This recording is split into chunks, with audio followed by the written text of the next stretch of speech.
More pain in the world of crypto. Voyager Digital files for Chapter 11 bankruptcy protection just days after the broker suspended withdrawals on the platform. Hey, welcome back everybody to Altcoin Daily. My name's Austin.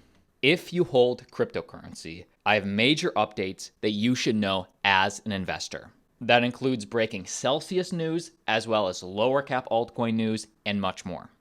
Like always, check the timestamps down below, find the news that's best for you. And let's jump in with our top story. Voyager Digital files for Chapter 11 bankruptcy and proposes a recovery plan. And just to paint the picture, a few months ago, Terra Luna collapsed, led to potential insolvency with Celsius, led to 3AC's collapse/bankruptcy, and now the next domino to fall is Voyager. Days after pausing trading, withdrawals, and deposits, crypto exchange Voyager Digital is filing for bankruptcy under Chapter 11 in the Southern District Court of New York. And this affects so many people.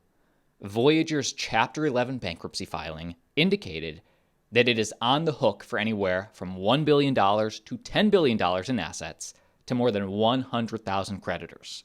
And I guess why this is so hard-hitting to me is because Voyager Digital has always been much more regulatory compliant/respected compared to other companies like Celsius. For example, they were a publicly traded company, who by the way has just been suspended off the Toronto Stock Exchange. One of their board members was Brian Brooks, who used to work for the regulators, who used to be the former acting comptroller of the currency, used to work for the government. And on top of that, they did just receive a major cash injection in the form of a loan from Alameda Research. So point is, this is just unfortunate to see, but they do say if you hold the Voyager token or if you have your funds in their platform, they do have a quote-unquote recovery plan. In a Wednesday statement, Voyager explained that the bankruptcy is a part of their plan for reorganization, and when implemented, the plan would enable clients to re-access their accounts again, and Voyager would return value to customers. So what sort of value is he talking about? What specifically would you get?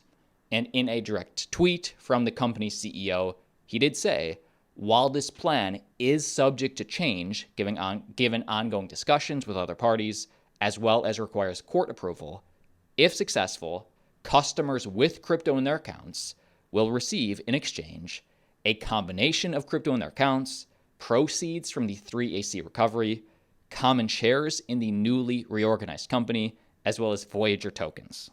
Okay, give me your thoughts on this. Me personally, if I had Bitcoin and Ethereum in my account and was unable to access, I'd prefer just to get that Bitcoin back. Maybe some people will like shares in the new company, will like Voyager tokens, but I guess you have no choice. That's the only option. So as I get more info, I will keep you updated, but let's keep moving. And next piece of news involving Celsius. Celsius repays $120 million stablecoin debt to Maker Protocol, meaning you got to give them credit in some sense because they're not just filing for bankruptcy, they're still fighting. Within the last 24 hours, Celsius repaid $120 million of its debt owed to decentralized lending protocol Maker across 3 transactions. Here is a visual of those 3 transactions, and what this means to you is, this is a small, yet positive, step in the right direction.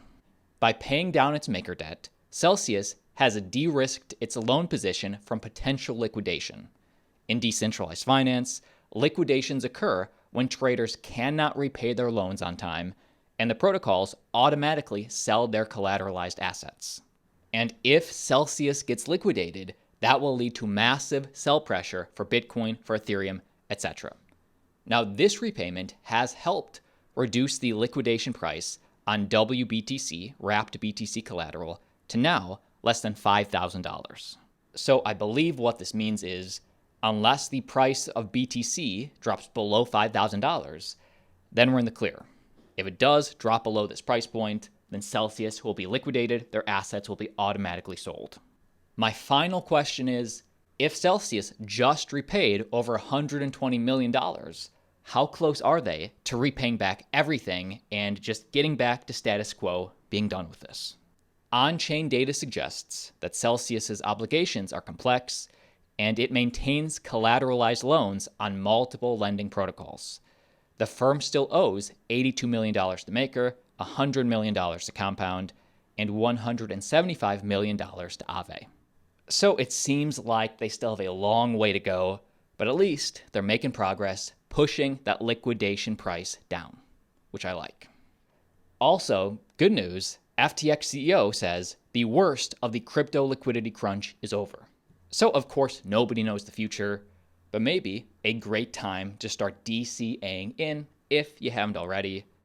And moving forward, let's talk about higher cap altcoins, lower cap altcoins. Like I said, check the timestamps. But first off, what's happening with Polygon? Polygon joined Solana in bringing Web3 to smartphones. This is through a partnership with tech startup called Nothing. Nothing has tapped the Polygon network to offer non-fungible tokens on its new Android-based Nothing Phone 1. So this will be launched this month in collaboration with the Polygon network. And of course, their CEO of Polygon, Sandeep, spoke about this partnership. The Polygon co-founder said, "This is immensely encouraging to see an innovator like Nothing embrace Web3 from the get-go, enabling direct access to Web3 by working with Polygon." So with Solana announcing last week their upcoming Web3 phone, now Polygon with a Web3 phone, what this means to you is, should Polygon and Solana's attempts prove to be successful, they could succeed in bringing Web3 to a mass audience through the convenience of everyday smartphones. And that's so true. So many more people globally have access to cell phones, but don't even have access to banking or regular computers. But more and more people are getting cell phones. And next up, let's check on sponsor of the channel, Curate. They have a lot in the pipeline right now.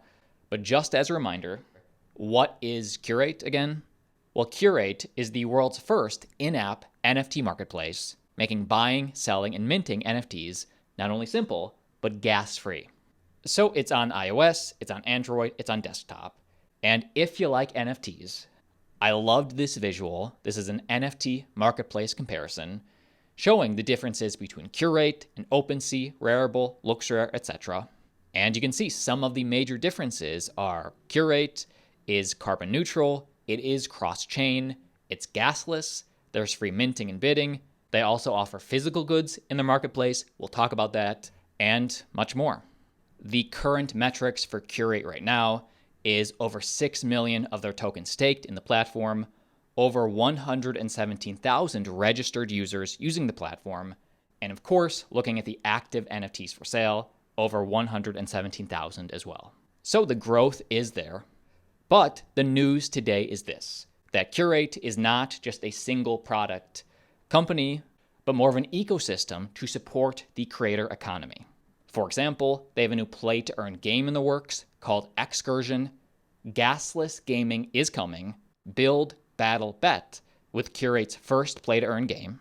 Here is a nice little teaser. They're also offering interviews with developers. It's being worked on now. And of course, it's all gasless because it is on Curate. And next up, another big thing I thought was interesting is their staking and their minting. We've started the world's first and only mobile app NFT marketplace. We've also saved over $20 million in fees with our gasless minting. So here are the details. The app offers staking, i.e. a slick, user-friendly in-app staking experience, allows you to earn up to 60% APY on your staked XCure. Also NFT marketplace, gasless, like we talked about.